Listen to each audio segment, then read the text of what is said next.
Team ইন্ডিয়ার জন্য এখন ওয়ার্ল্ড কাপ জেতাটা কি সত্যিই কঠিন হয়ে যাবে? এই প্রশ্নটা এখন সমস্ত ভারতীয় ক্রিকেট ফ্যানদের মনে ঘুরছে। টিম ইন্ডিয়ার সাম্প্রতিক পারফরমেন্স দেখে অনেক ফ্যানরাই চিন্তায় পড়ে গেছে। এই টিম সত্যি কি ওয়ার্ল্ড কাপ ফাইনাল পর্যন্ত যেতে পারবে? আর সবচেয়ে বড় প্রশ্ন, এই হারের জন্য দায়ী কে? তাহলে কি ক্যাপ্টেন সূর্যকুমারও এই হারের জন্য দায়ী? কারণ ধীরে ধীরে সূর্যকুমারের উপর থেকেও অনেকের ভরসা কমতে শুরু করেছে। টি-20 ফরম্যাটে যার উইনিং পার্সেন্টেজ এক সময় সবচেয়ে বেশি ছিল, যাকে এক সময় এবি ডিভিলিয়ার্সের সাথে তুলনা করা হতো, সেই সূর্যকুমার এখন বড় ম্যাচে চাপ সামলাতে পারছে না। যদি কালকের ম্যাচের কথাই বলি, একটা সময় সাউথ আফ্রিকার টিম 20 রানে 3 উইকেট হারিয়ে চাপে ছিল। মনে হচ্ছিল ম্যাচ পুরোপুরি ইন্ডিয়ার দিকে চলে যাচ্ছে। কিন্তু তারপর মাঠে আসে ডেভিড মিলার, প্রায় 180 স্ট্রাইক রেটে ব্যাটিং করে সে ম্যাচের মোড় ঘুরিয়ে দেয়। তার সাথে ডিভাল ব্রেভিস দুর্দান্ত সাপোর্ট দেয়।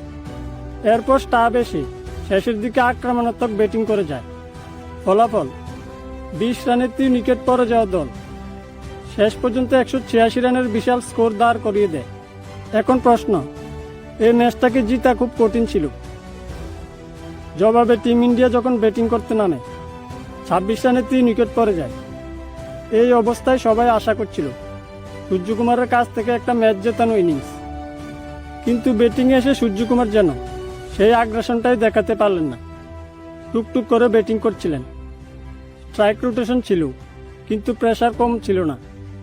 মনে হচ্ছিল যেন টেস্ট ম্যাচের ইনিংস খেলছেন।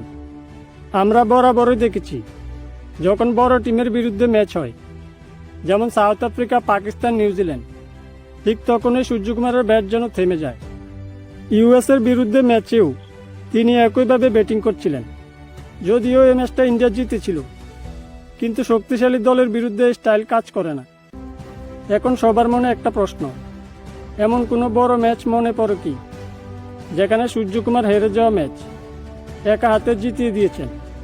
প্রেস কনফারেন্সে তিনি যতটা আত্মবিশ্বাস দেখান, মাঠে সে একই আত্মবিশ্বাসের প্রতিফলন আমরা সবসময় দেখি না। এই কারণেই সমালোচনা বাড়ছে। তবে একটা বিষয় পরিষ্কার, ক্রিকেট শুধু একজনের খেলা নয়। এত ওভারে বোলাররাও রান আটকাতে পারেনি, মিডল অর্ডার দায়িত্ব নিতে পারেনি, ফিল্ডিংয়েও ভুল ছিল। অর্থাৎ এটা শুধু সূর্যকুমারের ব্যর্থতা নয়, বরং পুরো টিমের ব্যর্থতা।